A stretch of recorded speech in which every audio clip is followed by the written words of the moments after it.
Well, I'm not surprised, right? I mean, this administration has, obviously has demonstrated a great deal of animus and disdain towards what is sensible about our country, and that's the diversity of our country. And I'm very proud of the fact that we have one of the most, if not the most diverse administration in the history of Chicago. What's clear is that not only does the Trump administration not respect the rule of law or what's sensible about our society, you would be hard pressed to find qualified individuals who are in his administration. As my administration reflects the country, reflects the city, his administration reflects the country club.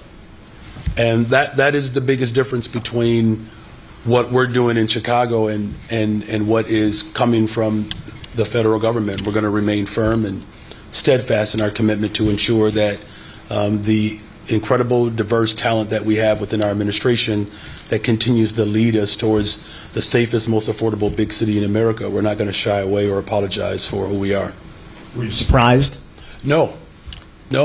Look, it's clear that this administration does not respect the rule of law. It's also clear that this administration is more interested in creating division within our country while we are being inclusive.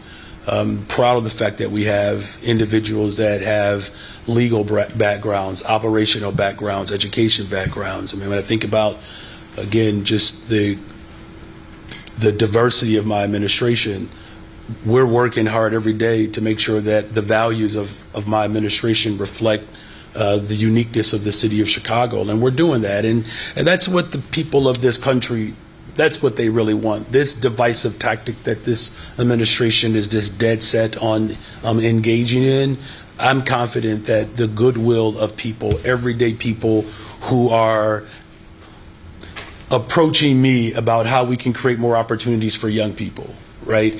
Approaching me about how we build more affordable homes. Again, April, the fewest amount of homicides since 1962. As violence continues to go down and our investments continue to go up, that's what everyday working people in this city are concerned with, and that's what I'm concerned with, and that's what I'm addressing.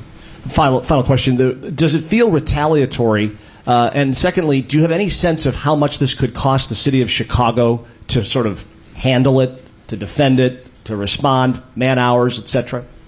I mean, the cost if we don't defend our democracy could be quite severe.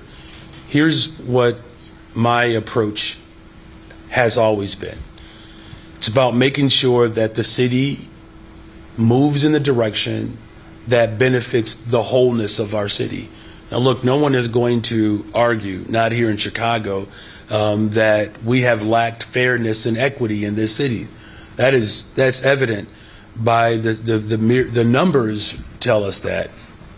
And it's not just with contracting and opportunities to do business with the city. It's the fact that, again, there was a report that was released. The Urban League of Chicago is leading solutions around closing the economic gap between neighborhoods, where, again, the average cumulative wealth of a black family in Chicago was $0. I would imagine that no matter who you are, that you would recognize that that's a problem. And if we're talking about how we build safe communities, if Austin isn't safe, then Streeterville can't be safe, right? And so we have to make sure that we're not falling victim to the tyranny that's coming from the federal government. We're uniting people. All of the city of Chicago is surrounded by the love and the aspirations that are coming from my administration. Look, I take a great deal of pride and humility that I was elected just 2 years ago to respond to decades of disinvestment, that they trust a working class individual to bring people together. And so when we're investing in our public schools, that investment is for all of our neighborhoods across the city. When crime is going down, that affects all of us in this city. When we're building more affordable homes, that's affecting all of us in this city. And that's what this moment is about. And we're not going to be intimidated and struck by fear because we're showing up in our best form, and that's who we are as a city of broad shoulders. We stand shoulder to shoulder, we stand elbow to elbow to make sure that we can build the safest, most affordable big city in America.